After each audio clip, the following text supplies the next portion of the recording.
Okay, hello everybody. Let me fix this a little bit. Oh, that's good as it gets. Okay.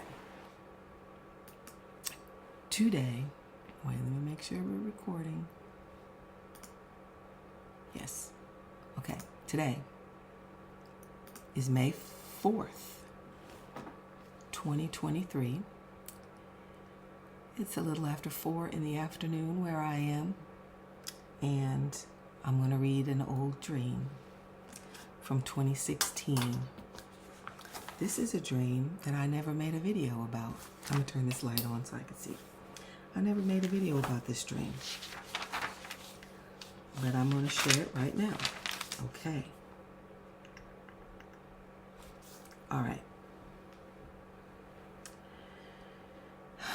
I'm going to read it and then I'm going to end with a couple of scriptures. So, I didn't write the date, and I didn't give this dream a name, but I think it was around May 31st, 2016, because that was the page before it was written on May 31st, 2016. And then the page after that is June 1st. So I think this dream was on June 1st. Okay. June 1st, 2016. So I'll read it.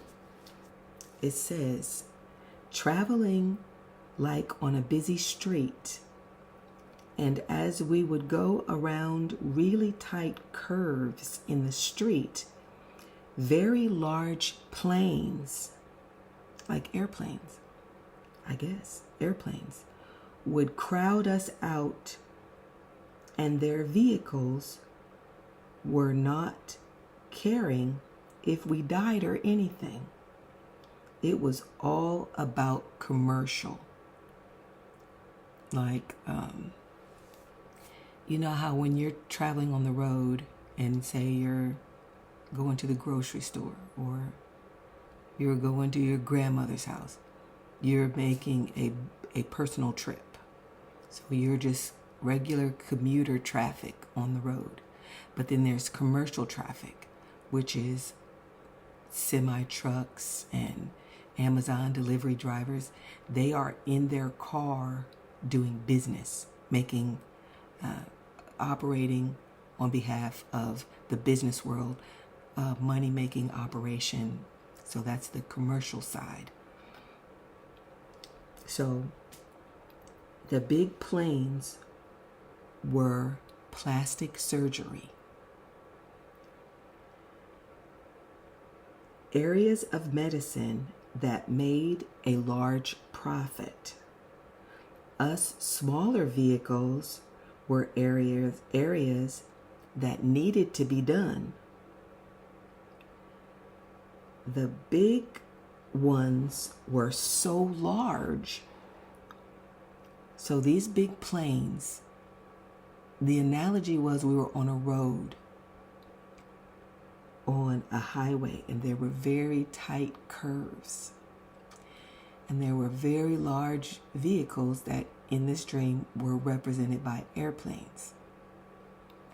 And very small vehicles of people like me. And these very big vehicles were huge and reckless. And when we would go around the tight curves, they would just act as if we were not even on the road. And they would like make moves that would almost run us off the road. And the big planes, the big vehicles, represented plastic surgery. And us small vehicles represented areas of medicine that needed to be done. So in other words, plastic surgery,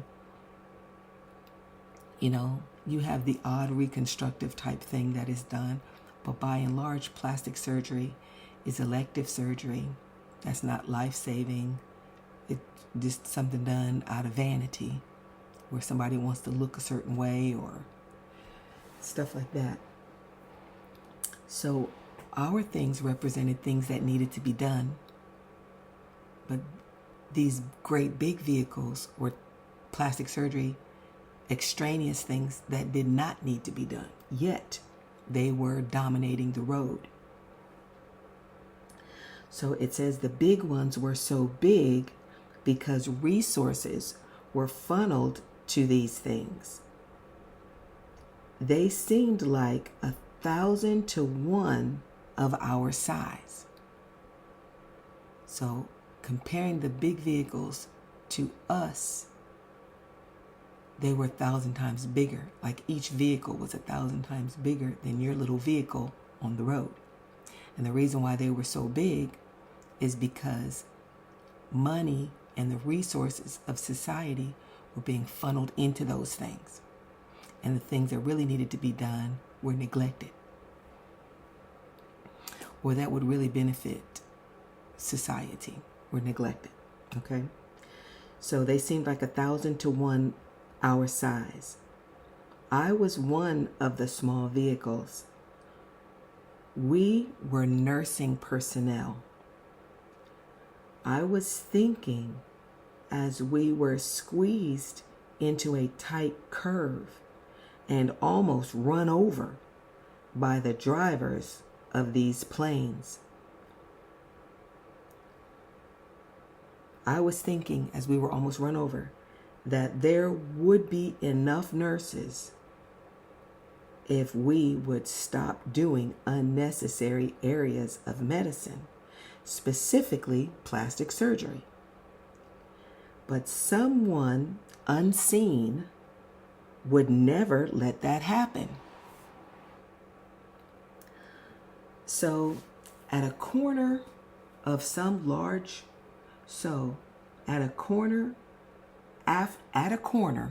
now I wrote this a long time ago, right when I woke up from a dream, so it's kind of sloppy, not that sloppy, but.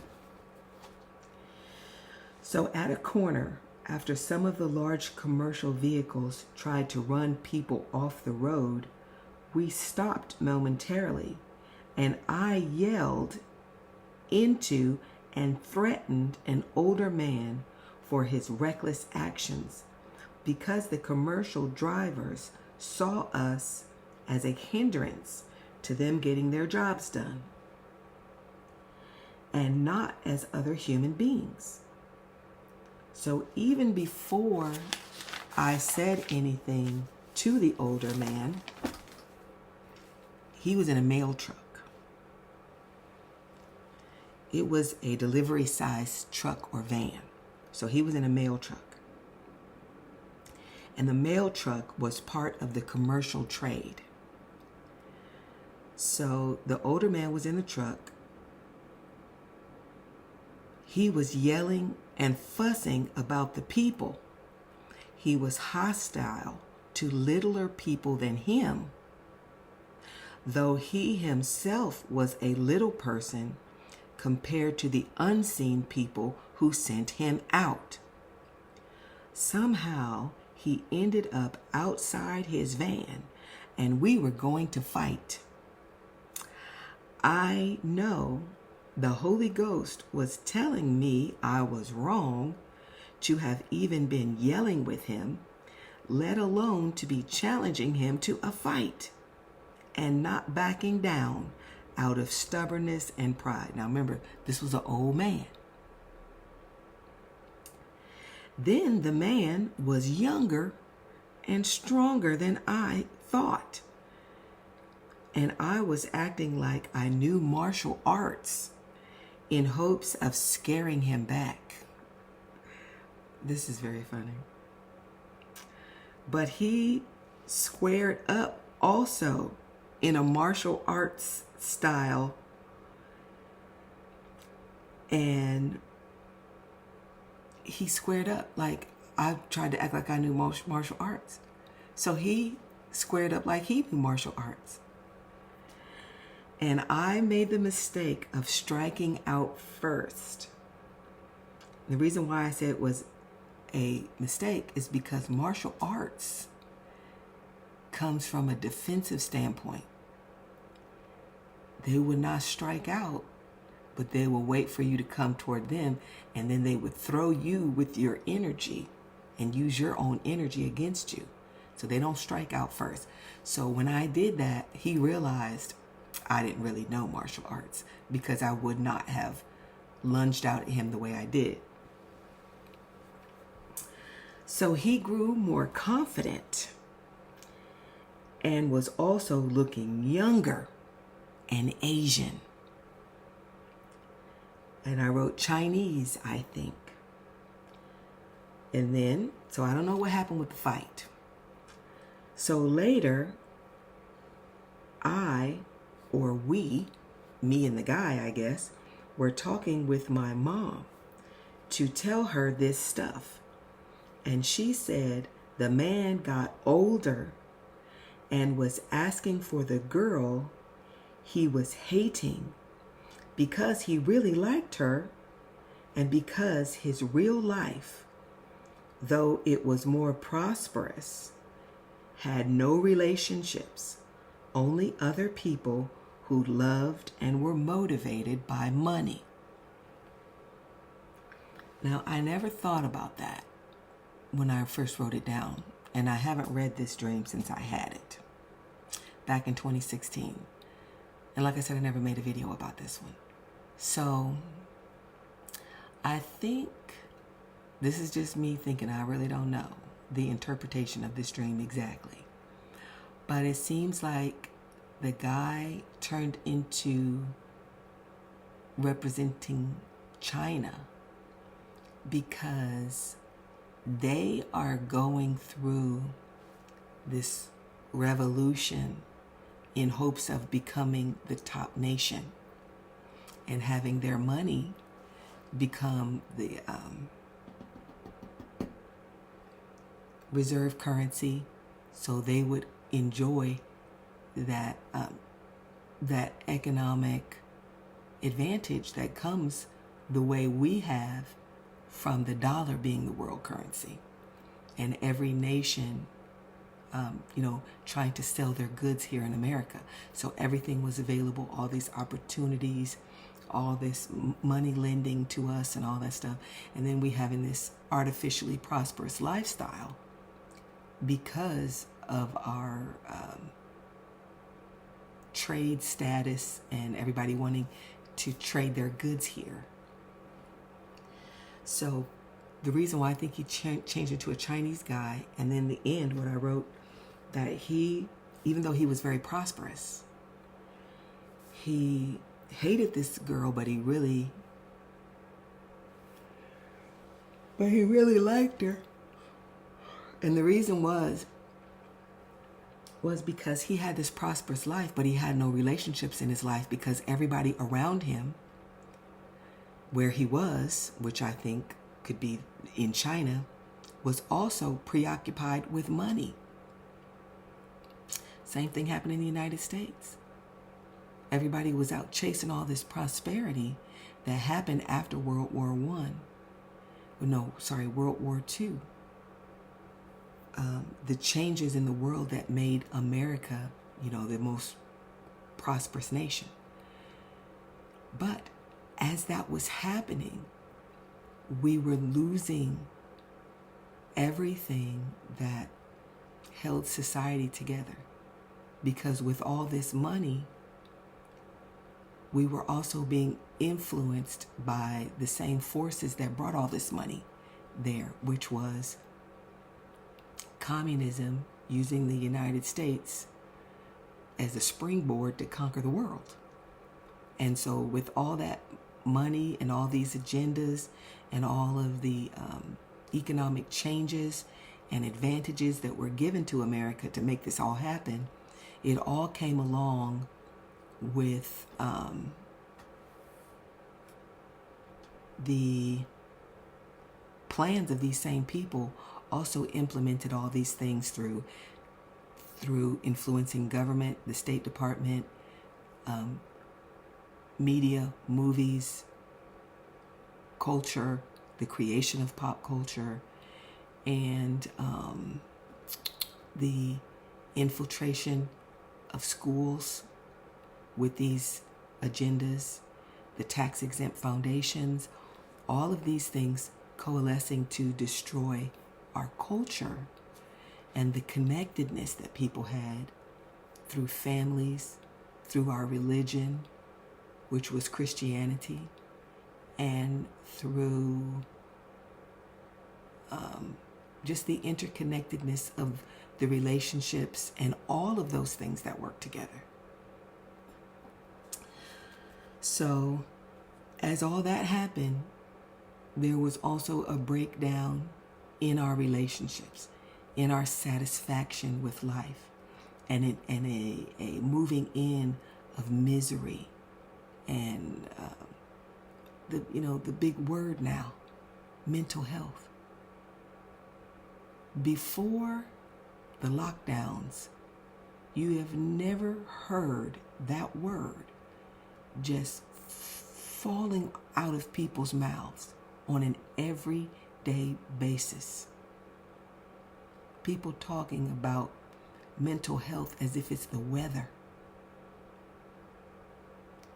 because people are not supported by families anymore.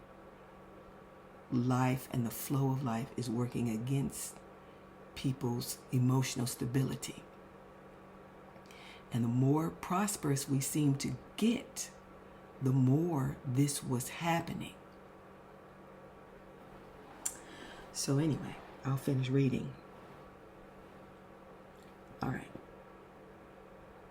So, and then it was taking over everybody until by the 80s you had the me generation, where just everybody was focusing on going to college, getting a career. Not only did the husband have to have a career, it wasn't enough to just be a worker or to have your own land and support yourself. No, you had to go out and you had to get a career. And then gradually, now the woman has to have a career too. And then as soon as your kids are old enough to sit in a chair, you send them off to the best preschool, prep schools, so that they can all have careers too. And the more we go off in all these directions, the less we focus on the family, the less the needs of the family and the way the family supports an individual was focused on. So that just left the family there wide open for the devil to just blow it apart. So now we're not a family-centered culture anymore. Just anybody is your family. Oh, we're all one big happy family. But nobody's happy. Nobody's satisfied. Everybody's shallow. They're searching out, trying to get a brand. They're worried about how they look. They want a BBL. They want their social media presence. They're trying to gain followers, likes, and all that stuff. So the Chinese economy, to come up and challenge the American economy to take over as that nation. And what is happening to them is they're losing their traditions. And they're also falling for the same thing that we fell for, 80 years ago. And that is thinking that when I get all this money and I get all this prosperity, it's actually going to mean something and feed my soul. When it's quite the opposite. It sucks the soul out of you and the guy next to you and the guy on the other side too. So that you're just a bunch of miserable people that only love money. And you don't have any real relationships. Anyway. So, then it goes on.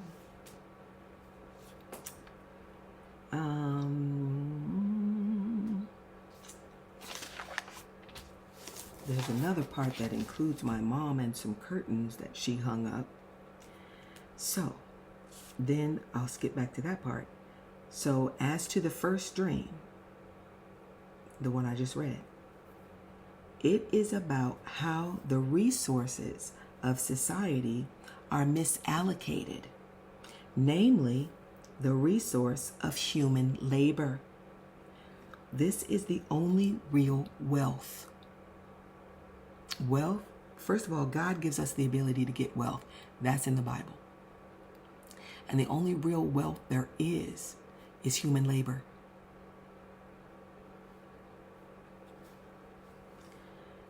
So you can't even say, gold is money, gold is wealth, because somebody has to go and dig the gold out of the ground. Somebody has to work at the, refinery to get the dirt and the rocks and the ore and the other impurities off of the gold to turn it into something that's as pretty as what we finally hold in our hands.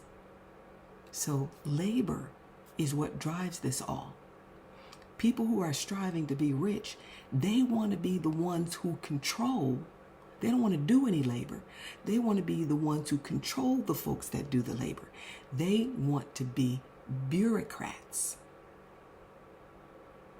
which is what our government is. A gigantic bureaucracy is what Babylon had mastered, the ability to administer a bureaucracy.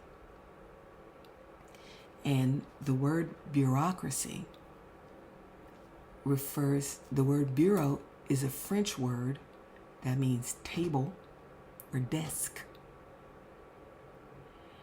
And then the ocracy refers to a form of government, like we have our democracy. You have a monarchy. So all those things, you can have an oligarchy, different forms of government, but a bureaucracy is one that just rules by desktop, paperwork. And now it's all been translated into the computer, so now we have a technocracy, where we're ruled by technology. And they're going to lay off all the bureaucrats, which are the people who work in a bureaucracy. And then we'll just be controlled by AI, by a very elite few who used to control the bureaucrats. The bureaucrats are your friends and neighbors who, through a process of education, become empowered by the elite that they cannot see, but they are empowered by them to rule over you with red tape and paperwork, rules and regulations, fees and schemes to ensnare your labor, to siphon away from it. And it's the very thing that the Lord warned. It's the very thing that the Lord warned the children of Israel about as they clamored to him through Samuel, that they wanted a king. They wanted a monarchy. They wanted to be like all the other nations around them. And so it's taken different forms and different names. But at the end of the day, the only reason a democracy is formed is because there is an oligarchy hiding behind every democracy. There are a few people manipulating the public and just deluding the public into thinking that they're actually running things when they're being highly manipulated by organized press. And it's always been that way. So anyway, let me finish reading this. It says, so as to the first dream, it is about how the resources of society are misallocated, namely the resource of human labor. And this is the only real wealth. The labor of your hands and the ability to enjoy it. That's what real wealth is. We do work because we want to, like if you plant a garden, you plant that garden because you want to enjoy the beauty of those flowers. You want to be pleased when you pull up to your house and see that it's not a weedy mess, but it's a lovely place that you can take pride in, that you won't be ashamed to pull up to.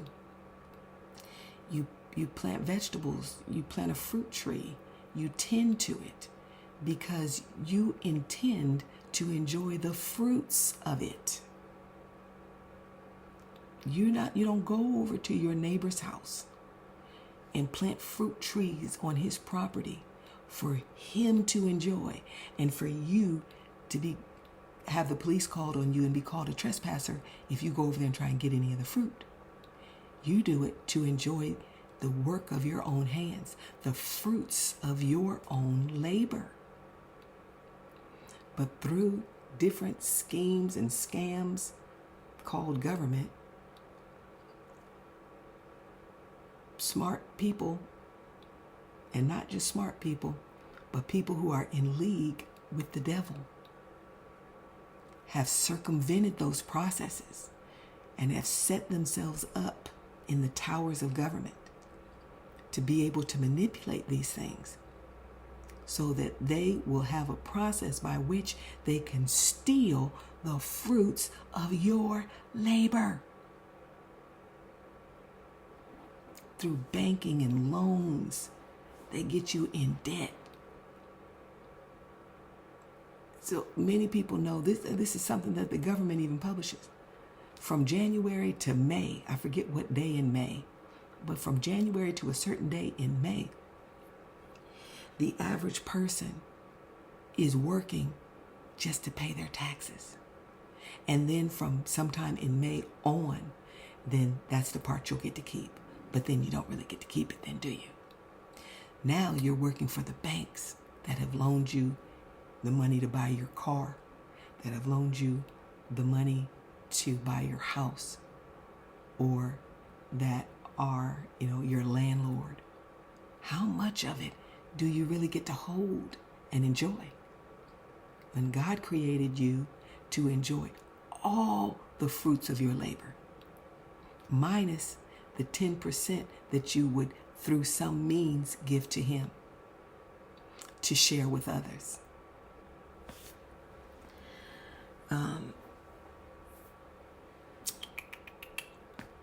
So we know that God told the children of Israel in Samuel, in the book of Samuel,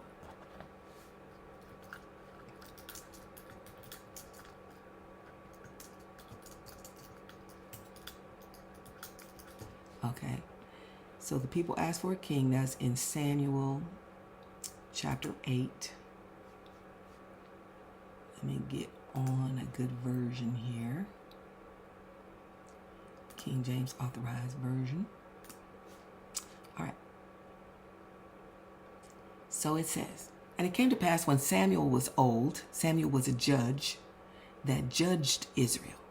He didn't rule Israel. God ruled Israel. But they were guided by the judgment of Samuel. Whenever there would be disputes, they would take the disputes to Samuel. And it would be as though they had a court system, but not really a power system.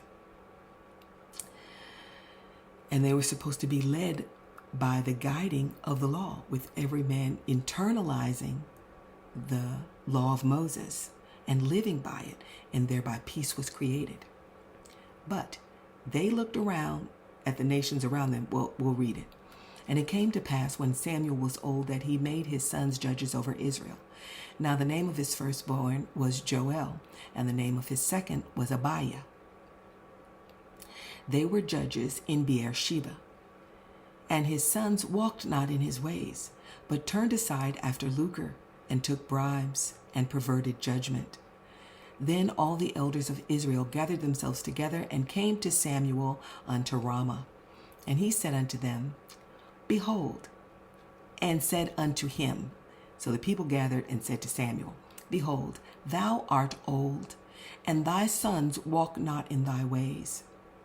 So he was a righteous judge, and his sons not so much. Now make us a king to judge us like other nations. So by asking for that king, they began a slow creep into rule by the devil. You either led by God or you ruled by the devil.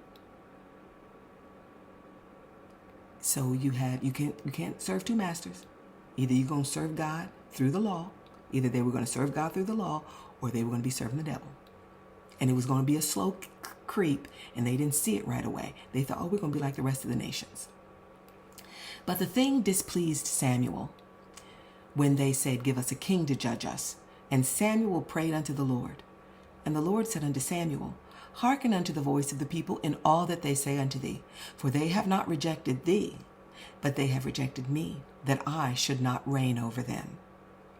So if God's not reigning over you, who is? If God's not reigning over you, who is? And I'm going to look at Matthew. I'm going right back to where I was, but I just want to prove something to you here in Matthew. Matthew chapter 4.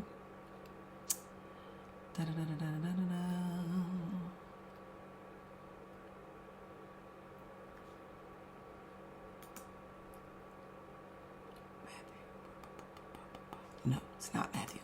Maybe it's Mark chapter 4.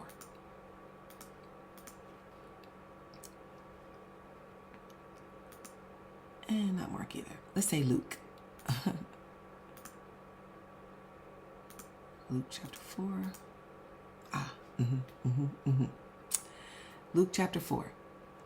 And Jesus, being full of the Holy Ghost, returned from Jordan and was led by the Spirit into the wilderness, being 40 days tempted of the devil. And in those days he did eat nothing. And when they were ended, he afterward hungered. And the devil said unto him, if thou be the Son of God, command this stone that it be made bread. And Jesus answered him, saying, it is written, that man shall not live by bread alone, but by every word of God. And the devil, taking him up into a high mountain, showed him, this is the verse I want to get to, showed him all the kingdoms of the world in a moment of time. And the devil said unto him, all this power will I give thee, and the glory of them. For that is delivered unto me, and to whomsoever I will, I give it. If thou therefore wilt worship me, all shall be thine. Now, do you see why Jesus is the Christ? And Obama and other men that have had this spirit are the Antichrist because of how Jesus answered the devil. What is the Antichrist desiring? To conquering and to conquer, to rule the world, to have the entire world bow down to him. Given by the devil. Ah, boy.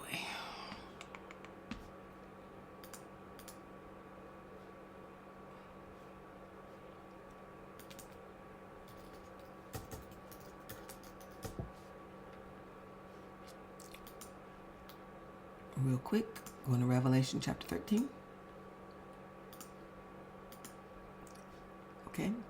And I stood upon the sand of the sea and saw a beast rise up out of the sea, having 7 heads and 10 horns, and upon his horns 10 crowns, and upon his heads the name of blasphemy. And the beast which I saw was like unto a leopard, and his feet were as the feet of a bear, and his mouth as the mouth of a lion. And the dragon gave him his power, and his seat, and his great authority. Who's the dragon?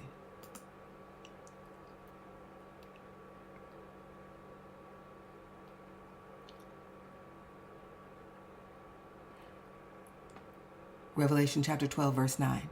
And the great dragon was cast out, meaning out of heaven, that old serpent called the devil and Satan, which deceiveth the whole world. He was cast out into the earth, and his angels were cast out with him.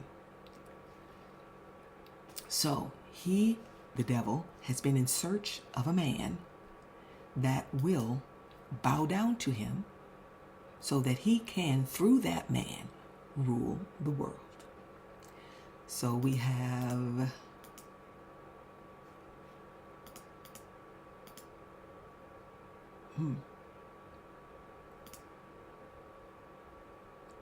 okay, Revelation chapter 6, verse 1.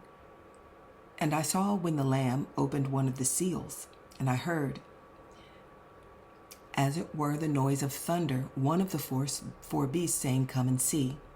And I saw, and behold, a white horse, and he that sat on him had a bow, and a crown was given unto him. And he went forth conquering and to conquer. Do you see it? He had a bow. A bow represents a weapon.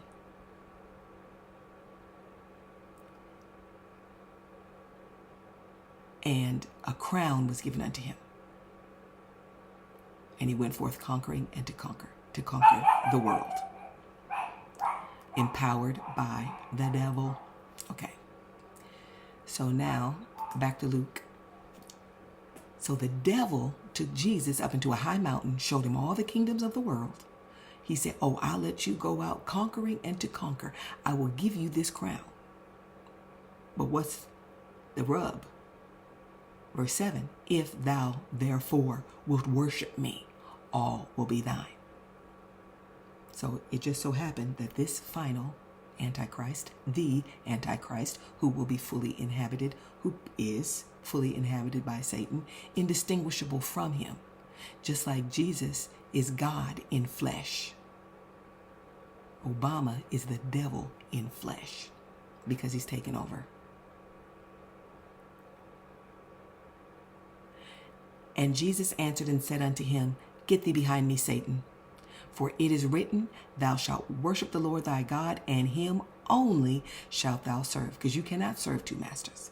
You cannot. It's one or the other. So when these people here in Samuel, here in the book of Samuel, when they said,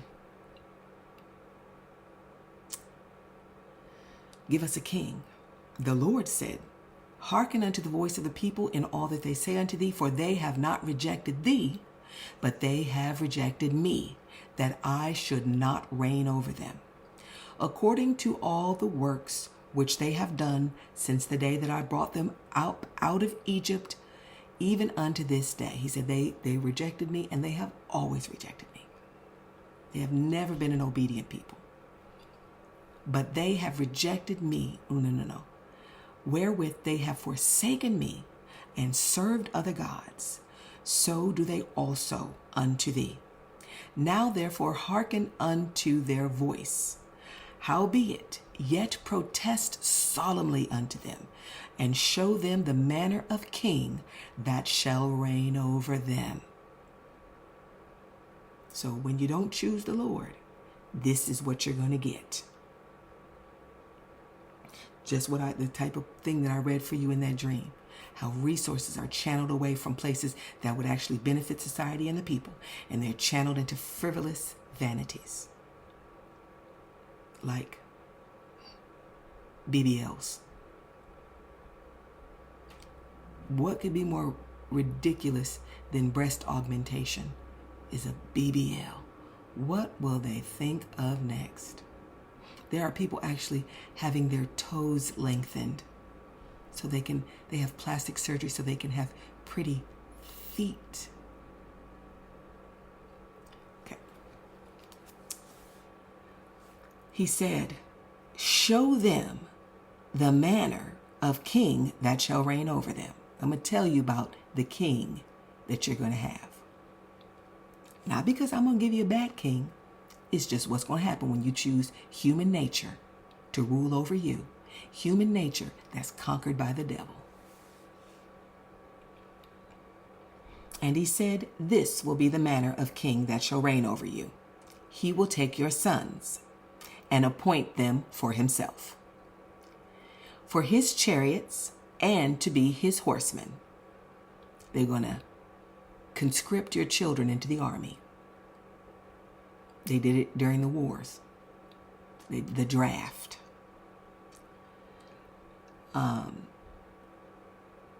And some shall run before his chariots. And he will appoint them captains over thousands and captains over fifties, and will set them to ear his ground. Okay, now you're not working in your own yard anymore. Now your land is owned by the county that you live in. If you can buy any, they're going to tell you what you can do on it. Oh, it's not zoned for that. Now you're not allowed to work on your own land anymore. I'm going to tell you where you're going to go work. You're going to work for me. When you plant 100 ears of corn, you don't get to keep 100 ears of corn. You planted, that's my corn, and I'm going to give you 2.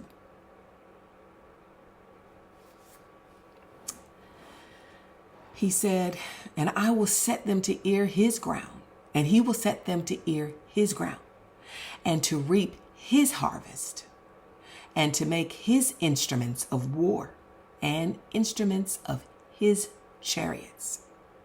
And he will take your daughters to be confectionaries, and to be cooks, and to be bakers. Your kids are going to be maids, and they're working in McDonald's. And come on, don't you see it? Don't you see it? But we just think of, oh, I'm so proud of Calvin. He has a job working at McDonald's. And he will take your fields and your vineyards and your olive yards. You can't own anything.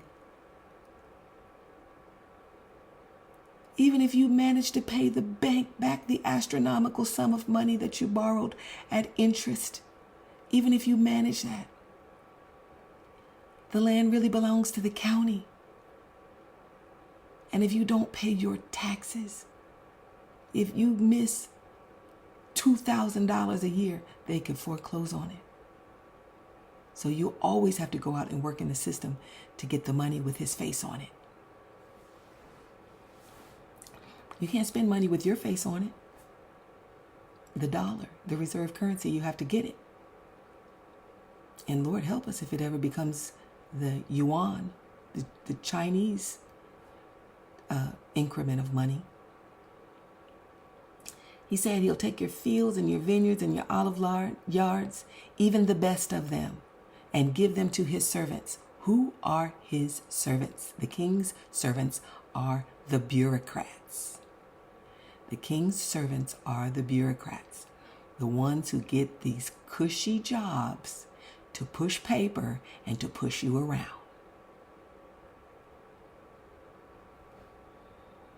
I'm just doing my job. I'm here to put you off your land because you didn't pay your taxes. Don't yell at me. I'm just doing my job. Okay? Those are his servants, and he will give your lands to them. Then your land is going to go up for sheriff sale. And guess who gets the first pick at those things? The people who know the list. You might not ever get a bid on it. Anyway, it says, and he will take the 10th of your seed. Oh, it's way more than the 10th now. I told you, there's 12 months in the year, and you got to work till May to just pay your taxes. He will take the 10th of your seed and of your vineyards and give them to his officers and to his servants. That's why the IRS agents have jobs, to take your money. And he gives them a nice little living in order to encourage them to do it. State, local, and federal government workers, that's where your money's going. A lot of it. Inefficient things that should not even be done. And he will take your men servants and your maid servants and the goodliest young men and your asses and put them to his work. The smartest people that could help people, the most talented people that could help resist some of these things, have actually been inscripted into the system. And they use their gifts, talents, intelligence, cleverness to make the system even more ironclad against us.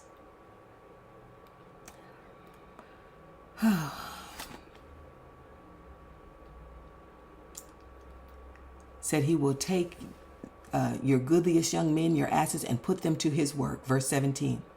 And he will take the 10th of your sheep, and ye shall be his servants. And ye shall cry out in that day because of your king, which ye have chosen. And the Lord will not hear you in that day. We're talking about don't tread on me. Make America great again. We're losing our freedoms. Go vote this way, vote that way. There's nothing that can be done about it. Because it was the rejecting of God that led us here. And the Lord will not hear you in that day. Nevertheless, the people refused to obey the voice of Samuel, and they said, Nay, but give us a king over us. Nay, but we will have a king over us, that we also may be like all the nations, and that our king may judge us, and go out before us, and fight our battles. And Samuel heard all the words of the people, and he rehearsed them in the ears of the Lord. And the Lord said unto Samuel, Hearken unto their voice, and make them a king. And Samuel said unto the men of Israel, Go ye every man unto his city. All right, so that is government. That's what we're under. But it's perfected now.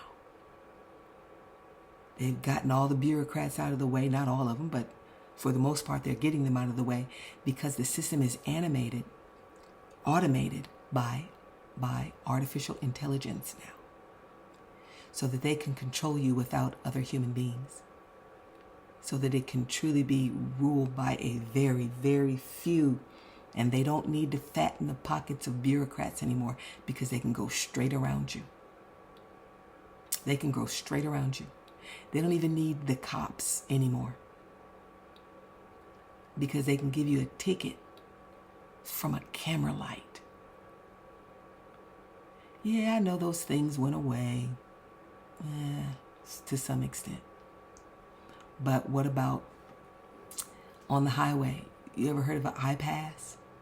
And you just pass under this little bar-like thing, and it has a little box, a little AI, a little computer in the front of your car that collects a toll from you and sends you a ticket if you don't have money on your card to pay the toll. We are in trouble. But it says, And ye shall cry out in that day because of your king which ye shall have chosen you. And the Lord will not hear you in that day. America's going through this. America's going to suffer. Okay. I'm finished reading what I wrote. So the only real wealth is your work and your labor. And by means of the government, it is stolen away from you. By him employing the most brilliant and clever among us through schemes thought up by devilish people inhabited by the devil. He said, I will give it to you. What he said to Jesus. You fall down and worship me. These things are all in my hands. I control all these people. I control all these things. I have these systems whereby I can control human labor, and I can, give you the wealth of these people. I can make them work for you. Jesus said no. Obama said yes.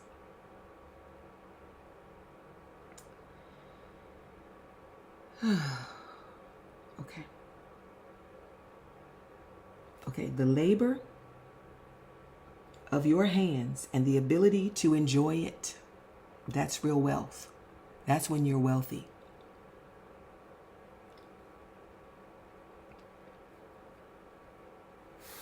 And to control and determine what you will and will not do. In communist nations, people are assigned jobs. Worthless, meaningless jobs.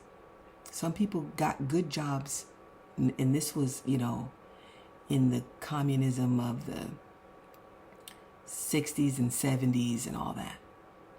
Romania and different places like that. Russia. They were assigned jobs. They were assigned people clamoring for a universal income. That's what it's going to be. You think you're just going to sit at home and get a universal income? Some people will, because that's already happening.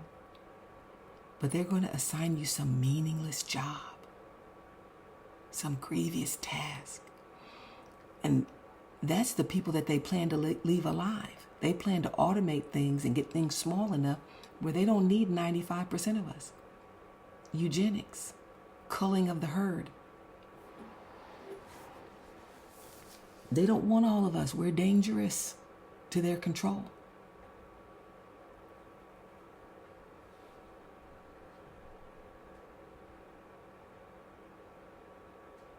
So in Russia, they assign the people jobs. You can't do what you want to do. There's people making videos about why they quit teaching and how horrible it was. And there was this one young lady, she made a video, she was laughing. Because she spent, several years miserable as a teacher. And then she said some recruiters reached out to her saying, looking for teachers to come back into the classroom. And the title of her video, she was laughing. She said, "Oh, there's a teacher shortage. They need teachers." And then she laughed and said, "Get somebody else to do it," because that's how dreadful it is to teach these government children who have lost the purpose of life and who are not being raised by parents that know the purpose of life. They're just raised to be a part of this governmental system. So, but in communism, you can't say no. Whatever job they give you to do, that's the job you do. For whatever pay they pay you, for you to wait in line and have rationed out meat, rationed out bread. Because nothing in a communistic economy, nothing in a government-controlled economy works with the efficiency that human beings are actually capable of when they can work with their own hands and enjoy the fruits of their own labor. When I'm only working for you to just take it away from me, I don't work hard. There's no imagination or ingenuity going into the things done. There's no excellence anywhere.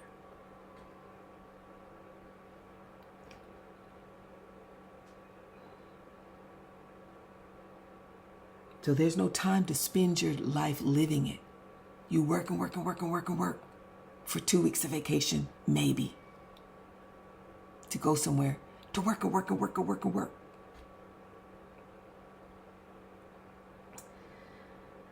Oh boy. People have never worked so hard. People have never had so little spare time.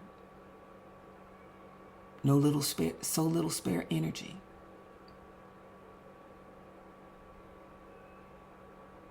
So little sleep. We're running off of coffee, caffeine. Enough about that. You know it too well. Okay. So you do not have the power to control and determine what you will and will not do, and to spend time living your life, not in amusement. When we get some time off, the first thing we want to do is veg out. Me scrolling through hundreds of YouTube videos, or, if you like to play video games, Fortnite, or whatever it is you like to do, when your mind is being abused at work or wherever, and you just want to just think about nothing. So amusement, that's not restful. After you watched 50 YouTube videos in a row and been on the internet, you're drained. Because that's not satisfying. It's just a mindless distraction. But what really leads to satisfaction when you lay down is when you've done a good day's work and you get to enjoy all of it. And it was your own work that you chose to do to build up something that you will later enjoy. So things like being able to repair your property. Somebody works as a lawn repair guy, a lawn maintenance worker, and his grass is overgrown. Somebody works in a restaurant but doesn't have time to cook for their family. Somebody teaches kids all day but doesn't have time to spend pouring into their own children. This is what God promised happens when He's not the leader.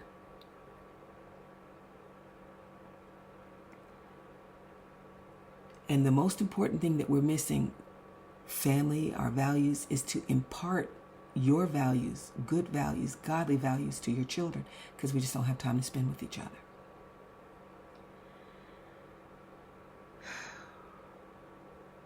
We don't get to sleep when we're tired. We don't get to get up when we want to. Somebody else is setting our clock and setting our agenda.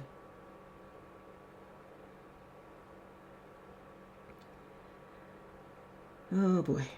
Sunny day? Nope. You can't enjoy it. You got to go to work. Okay. Then I wrote this. To do what needs to be done according to the priorities that we see. You can't do that. You can't do that. Not being able to do this is the result of oppressors setting their wicked priorities that care not for your life. They set each group's priorities in tiers and at odds with other groups. So they keep us fighting amongst each other, working against each other and ourselves. So they don't have to worry about us. And meanwhile, we don't know who they are. All right. So that's what it was. Now, I'm going to read a scripture out of Ecclesiastes.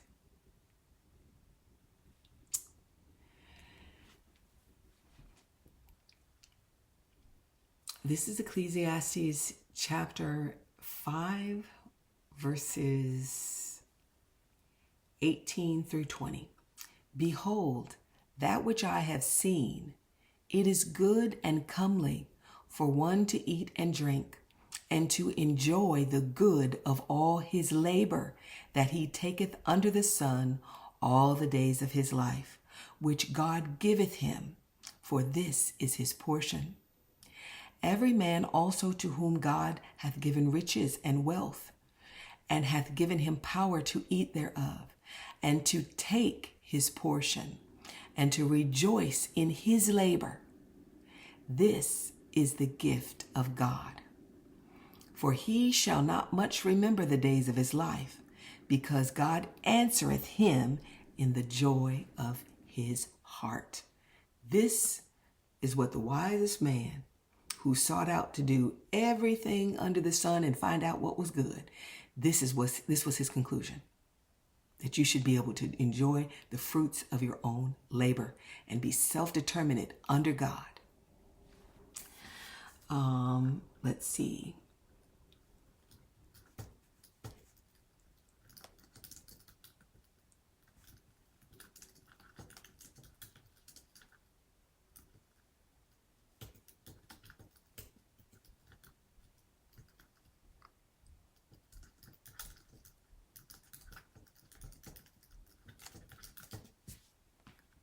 Okay. Look at this. James, from the New Testament, James. These are the people, elite people, bureaucratic, middle type people who oppress other people under them on behalf of people above them, who work for governments who are empowered by Satan, knowingly. They don't meet in the legislature to debate a law to debate what should be done. People way higher than them have seances and consult with Satan, and he tells them what to do and how to word it so that we'll accept it. And by this they control the labor of other people, which labor is really wealth. So this is what James said in chapter 5. Go to now, ye rich men, weep and howl for your miseries that shall come upon you. Your riches are corrupted, and your garments are moth-eaten. Your gold and your silver is cankered, and the rust of them shall be a witness against you. Ye shall eat your flesh as it were fire. Ye have heaped up treasures together for the last days. They've been planning this for literally hundreds of years. Ye have heaped up treasure together for the last days. Behold, the hire of the laborers who have reaped down your fields, which is of you kept back by fraud, crieth. And the cries of them which have reaped are entered into the ears of the Lord of Sabaoth. Ye have lived in pleasure on the earth and been wanton. Wanton means evil. Wanton of goodness, lacking righteousness. Ye have nourished your hearts as in a day of slaughter, like a feast. Ye have condemned and killed the just, and he doth not resist you. Be patient, therefore, brethren, unto the coming of the Lord.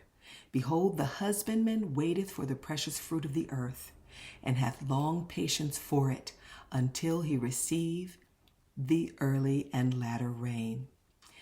Be ye also patient, establish your hearts, for the coming of the Lord draweth nigh.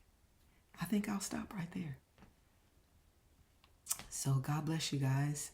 So that was a dream from June 1st, 2016 that I never did make a video about. God bless.